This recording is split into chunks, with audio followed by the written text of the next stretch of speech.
नमस्कार दोस्तों, मैं रोहित गुप्ता स्वागत करता हूं आपका अपने YouTube चैनल पर। आज की वीडियो में हम करने वाले हैं NIOS क्लास 10th की साइंस एंड टेक्नोलॉजी का TMS सॉल्व, जो कि इंग्लिश मीडियम में है। ये TMS सेशन 2024-25 के लिए, यानी जिन भी स्टूडेंट का एग्जाम अप्रैल 2025 में या अक्टूबर 2025 में होने वाला है, उनके लिए ये TMA है। टोटल 6 क्वेश्चंस आते हैं आपके TMA में। 20 मार्क्स का आपका TMA होता है। सारे आंसर एक्यूरेट हमारे चैनल से आपको मिल जाएंगे। अगर आप हमारे चैनल से TMA देख के बनाते हैं या PDF में से देख के बनाते हैं तो आपको पूरे मार्क्स मिलने की गारंटी है।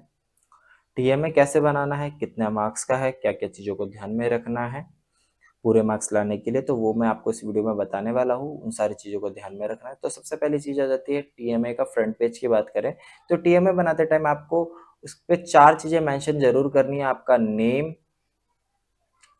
एनरोलमेंट नंबर, थर्ड जो आ जाता है आपका वो आ जाता है आपका सब्जेक्ट, और सब्जेक्ट को लिखोगे आप सब्जेक्ट कोड के साथ। सब्जेक्ट कोड जैसे साइंस एंड टेक्नोलॉजी है 212। उसके बाद आ जाता है आपका एआई। एआई का मतलब होता है स्टडी सेंटर। ठीक है, तो आपको स्टडी सेंटर का नाम विद स्टडी सेंटर कोड, ये 4 चीजें तो आपको जरूर मेंशन करनी है। उसके अलावा आप कोई अदर चीज भी मेंशन कर सकते हो, जो भी आपको मेंशन करनी हो। तो ये कुछ चीजें थी जो मैंने आपको बताया आपको फ्रंट पेज पे लिखना है। और बनाना कैसे है TMA वो भी मैं आपको बता देता हूँ। तो A4 साइज की आपको शीट लेनी है, चाहे प्रैक्टिकल ले सकते हो, नॉर्मल लेना चाहते हो दोनों साइड लाइन वाली तो वो भी ले सकते हो। तो उसको लेना है और उस पर आपको लिखना चालू कर देना है सारे आंसर। जब आप आंसर लिखेंगे तो आपको ये ध्यान रखना है कि कोई भी कटिंग वर्क ना हो, क्योंकि कटिंग वर्क से क्या हो जाता है, आपका आंसर गलत गंदा दिखने लग जाता है। मिस्टेक जितनी कम हो सके उतनी करें। अगर इन केस अगर कोई आंसर गलत भी हो जाता है तो उस पर सिर्फ हल्का सा एक लाइन मार दे, ना कि ऐसे करें जैसा कि अभी आपको दिख रहा होगा। मैं अक्टूबर को जैसे काट रहा हूँ, ऐसे नहीं काटना आपने। जैसे मैंने 2025 को काटा, एक सिंपल सी एक सिंगल लाइन खींच के, इस तरीके से आप उसको कट कर सकते हैं, या फिर आप व्हाइटनर का भी इस्तेमाल कर सकते हैं उसको अच्छा दिखाने के लिए। तो ये कुछ चीजें थी जो आपको ध्यान में रखनी है। अब बात करते हैं TMA कब सबमिट होगा, कहाँ सबमिट होगा और लास्ट डेट क्या है। तो TMA जो है अप्रैल वाले स्टूडेंट के लिए जाता है, स्टार्ट हो जाता है दिसंबर में, सबमिशन स्टार्ट हो जाते हैं। और जनवरी 31 जनवरी 2025 तक इसकी लास्ट डेट है। उसके बाद सबमिट नहीं होगा, और 31 जनवरी तक का वेट नहीं करना, क्योंकि काफ़ी बार जो है 31 को साइट नहीं चल रही होती है, तो उससे पहले कर लेना आपने। उसके बाद बात करें अक्टूबर वाले स्टूडेंट के लिए, तो उनका जो है जून में स्टार्ट होता है सबमिशन, और जुलाई 31 जुलाई, ठीक है, जुलाई 2025 जो है उनके लिए लास्ट डेट होने वाली है। तो इस डेट से पहले अगर आप TMA सबमिट कर दोगे तो आपके मार्क्स लग जाएंगे। थ्योरी का 20% मार्क्स होता है आपका TMA का, यानी कि जो आपके साइंस एंड टेक्नोलॉजी का TMA होगा वो 17 मार्क्स का होगा, ना कि 20 मार्क्स का, क्योंकि 85 मार्क्स की आपकी थ्योरी होती है और 15 मार्क्स का जो है आपका प्रैक्टिकल होता है। आपको पास होने के लिए 27 मार्क्स लाने होते हैं, थ्योरी प्लस प्रैक्टिकल। तो ये चीजें कुछ चीजें थी जो मैंने आपको बता दिया, पासिंग क्राइटेरिया वगैरह। अब बढ़ते हैं आगे और देखते हैं TMA का सॉल्यूशन। तो सबसे पहले क्वेश्चन नंबर 1 आ जाता है हमारा। अब ये क्वेश्चन जो है 2 मार्क्स का है, इसमें हमें चॉइस दी गई है। और एक चीज और, हिंदी मीडियम वाले बच्चे भी इंग्लिश मीडियम में बना सकते हैं TMA, और इंग्लिश मीडियम वाले चाहे तो हिंदी मीडियम में भी बना सकते हैं। बस अपलोड करते टाइम आपका TMA जो होता है ऑनलाइन अपलोड होता है, कहीं पे भी आपको आंसर वाली कॉपी सबमिट नहीं करनी होती है, ऑनलाइन सिर्फ PDF बना के आपको सबमिट करना होगा। तो क्वेश्चन नंबर 1 का हमने ए पार्ट करा हुआ है, जो कि 2 मार्क्स का है। इसमें बोला हुआ है आपको दोनों में से कोई सा भी एक करना है, any one of the following question, और 40 to 60 वर्ड्स में आपको वर्ड लिमिट दी गई है। तो इसका हमने ए पार्ट करा हुआ है। ए का फर्स्ट पार्ट अब यहाँ पे देखेंगे तो हमें एक ग्राफ दिया गया है। अब ग्राफ में क्या है ये देख लेते हैं आप। तो आपको एक ग्राफ दिख रहा होगा जिसमें डिस्टेंस और टाइम दिया गया है, ठीक है। तो अब पूछा हुआ है कि एवरेज स्पीड कितनी होगी 6 सेकंड में, 0 से 6 सेकंड तक। तो आप देखोगे यहाँ पे 6 सेकंड पे कहाँ पे पहुंच गया, ये 40 पे पहुंच गया। यहाँ पे इसकी प्लॉटिंग हो रही है, ठीक है।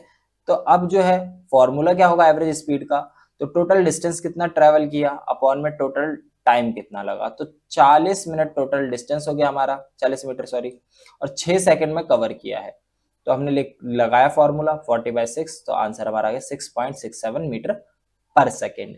इसके बाद बात करते हैं 0 से 9 सेकेंड के बीच में, तो अब ग्राफ दोबारा से देखते हैं। तो 0 से 9 में कहाँ पहुंच जा रहा है, 50 पे पहुंच जा रहा है ग्राफ, ठीक है। तो 50 के लिए भी अगेन सेम फॉर्मूला लगाएंगे हम, डिस्टेंस अपॉन टाइम का। डिस्टेंस हमारी 50 मीटर है, टाइम हमारा 9 सेकेंड है।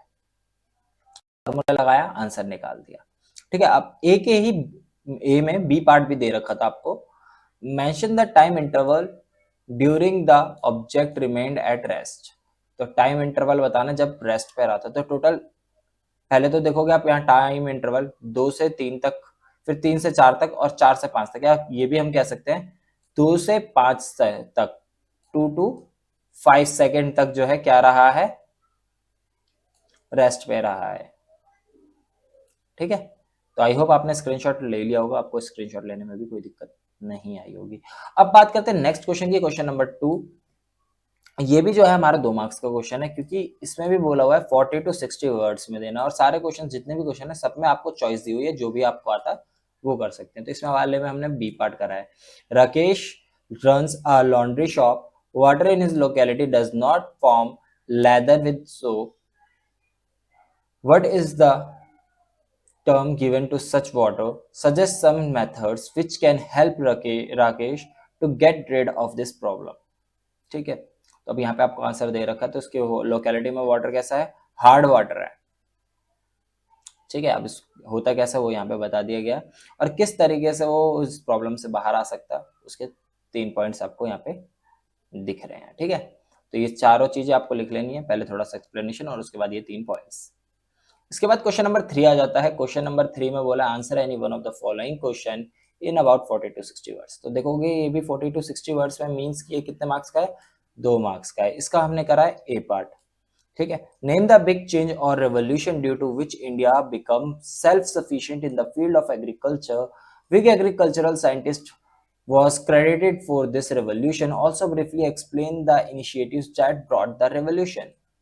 तो यहाँ पे अब उसका आंसर आपको देखने को मिल जाएगा, कौन से साइंटिस्ट थे, डॉक्टर MS स्वामीनाथन, ठीक है। और कौन से रेवोल्यूशन हुआ था, ग्रीन रेवोल्यूशन हुआ था, उसके बारे में यहाँ पे आपको आंसर दे रखा है। तो मैं इरेज कर देता हूँ ताकि आप स्क्रीनशॉट आराम से मार सको, ठीक है। चलिए आगे बढ़ते हैं। इसके बाद क्वेश्चन नंबर 4 का ए पार्ट करा हमने, ठीक है। Answer any one of the following question in about 100 to 150 words. अब इसका आंसर भी आपको 100 से 150 वर्ड्स में देना। तो ये 4 मार्क्स का क्वेश्चन है।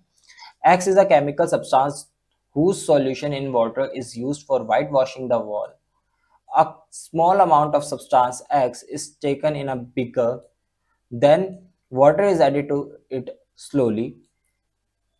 The side of the beaker is touched with the hand. अब इसका ए पार्ट हमने यहाँ पे आंसर देखो, ए पार्ट में क्या बोला, आइडेंटिफाई द सब्सटेंसेस। अब इसके सब पार्ट दे रखे हैं, 4 सब पार्ट है, ठीक है। तो ए में क्या बोला, आइडेंटिफाई द सब्सटेंस एक्स, की सबसे पहले आपको एक्स सब्सटेंस पहचाना है, तो क्या है, लाइम है, ठीक है। And therefore right it's common name, इसका कॉमन नेम लिखने के लिए बोला, ठीक है।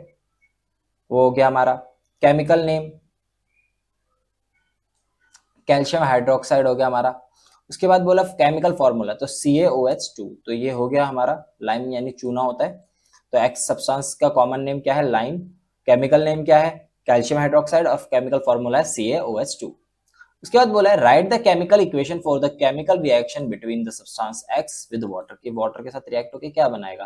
तो CaO इसका हो गया क्विक लाइम का फॉर्मूला, इसको वाटर में मिलाया तो CaOH2 बन गया एक्वा सॉल्यूशन। इसके बाद आ रहा है next C part, why water is added slowly to the beaker containing substance X, की स्लोली क्यों करा है। तो देखो जब आप चूने में पानी डालते हो तो वो बॉईल होने लग जाता है, ठीक है, एक्सोथर्मिक रिएक्शन है वो, तो इसीलिए क्या करते हैं उसमें धीरे धीरे पानी डाला जाता है, ठीक। इसके बाद डी आ जाता है हमारा, classify the reaction discussed in part B as combination, decomposition, displacement और डबल डिस्प्लेसमेंट रिएक्शन। अब आपको बताना कौन सा वाला रिएक्शन है, ये चारों में से कॉम्बिनेशन है, डिकम्पोजिशन है, डिस्प्लेसमेंट है, या डबल डिस्प्लेसमेंट है। तो ये रिएक्शन कौन सा है, यहाँ पे आपको दिख रहा होगा कॉम्बिनेशन रिएक्शन है, क्योंकि 2 सब्सटेंस मिलके एक सब्सटेंस बना रहे हैं, ठीक है। डिस्प्लेसमेंट में क्या होता है, एक चीज दूसरे को रिप्लेस कर देती है, और डबल डिस्प्लेसमेंट में 2 चीजें होती हैं, दोनों का आपस में रिप्लेसमेंट हो जाता है, ठीक है। सपोज डबल डिस्प्लेसमेंट में ए और बी साथ में है और सी और डी साथ में है, तो ये क्या बन जाएंगे, ठीक है, डी है, थोड़ा गलत बन गया, तो मान लीजिए ए सी बन गया प्लस में बी डी आ गया, तो ये हो गया डबल डिस्प्लेसमेंट। क्यों? क्योंकि दोनों चेंज हो गए। ठीक है, अब हमारा फिफ्थ पार्ट आ जाता है, ये भी आपको 100 से 150 वर्ड्स में देना है, यानी ये भी 4 मार्क्स का आंसर है।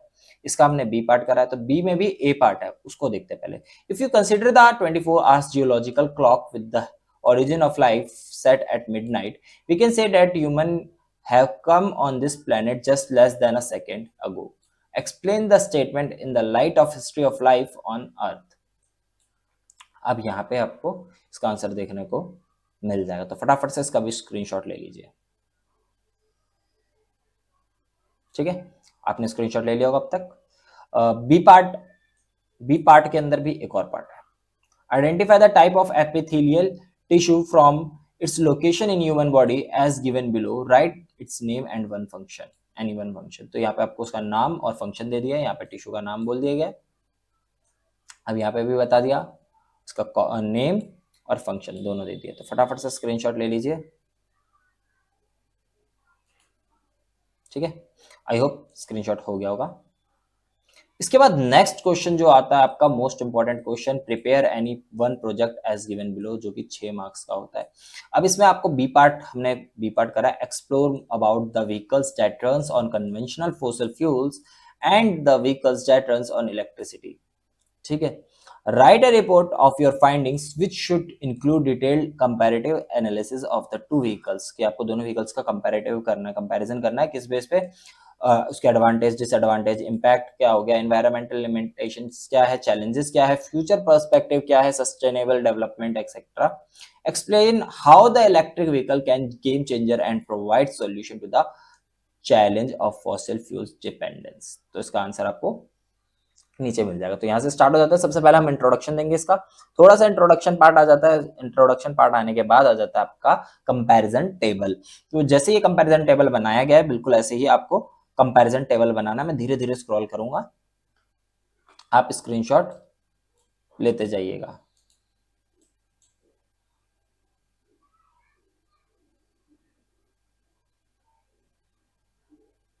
ठीक है, तो धीरे धीरे स्क्रॉल हो रहा है, स्क्रीनशॉट लेने में भी आपको कोई दिक्कत नहीं आएगी।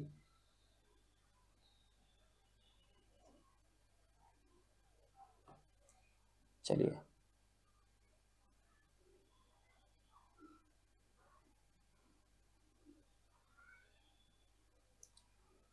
आई होप आपने यहाँ तक स्क्रीनशॉट ले लिया होगा। ठीक है, चलिए आगे बढ़ते हैं। अब एडवांटेज और डिसएडवांटेज को एक बार डिटेल में देख लेते हैं दोनों की। सबसे पहले फॉसिल फ्यूल वाले व्हीकल के बारे में दे रखा है, उसके बाद इलेक्ट्रिक व्हीकल के बारे में दे रखा है। ठीक है, इसके बाद एनवायरमेंटल इंपैक्ट क्या पड़ता है, मतलब एनवायरमेंट पे क्या इंपैक्ट पड़ रहा है किसका, वो बताया गया है। लिमिटेशन एंड चैलेंजेस, क्या क्या लिमिटेशंस है और क्या चैलेंजेस है वो बता दिया गया है। उसके बाद फ्यूचर पर्सपेक्टिव, मतलब कि फ्यूचर में क्या कर सकते हैं हम, उसके बारे में बताया गया, फ्यूचर से रिलेटेड क्या क्या होगा फ्यूल फ्यूल वाले व्हीकल्स का या इलेक्ट्रिक व्हीकल्स का। सस्टेनेबल डेवलपमेंट के बारे में बता दिया है। उसके बाद लास्ट जो आ जाता है हमारा electric vehicles as game changer, उसको बताया गया। यहाँ पे पहला पैराग्राफ आ जाता है आपका, उसके बाद ये दूसरा पैराग्राफ है। 6 मार्क्स का क्वेश्चन है, इसलिए आपको ऐसे जैसा दिया गया है बिल्कुल एज इट इज उतार लेना है। और हम हैंड रिटन टीएमएस भी प्रोवाइड करते हैं, लिंक आपको डिस्क्रिप्शन में मिल जाएगा हैंड रिटन टीएमएस का भी, और 10th क्लास के जितने भी सब्जेक्ट के टीएमएस है वहां पे आपको लिंक पे क्लिक करना है और हमारी वेबसाइट से जाके आप डाउनलोड कर सकते हैं। तो यहाँ पे आपका आंसर खत्म होता है। आई होप आपने सारे आंसर्स का स्क्रीनशॉट भी अच्छे से ले लिया होगा और कैसे बनाना है वो भी आपको समझ में आ गया होगा, टीएमए कितने मार्क्स का होता है वो भी समझ में आ गया होगा। अगर आप वीडियो से देख के और भी सब्जेक्ट का टीएमए चाहते हैं तो कमेंट जरूर करिएगा कि किस सब्जेक्ट का आपका टीएमए पहले चाहिए, और अगर आप हिंदी मीडियम के स्टूडेंट हैं तो ये भी जरूर बताइएगा कि किस सब्जेक्ट का आपको टीएमए चाहिए नेक्स्ट वीडियो में। इस वीडियो में इतना ही, जल्दी मिलते हैं नेक्स्ट वीडियो के साथ। Thanks for watching us, have a nice day, stay tuned with Educentre Delhi.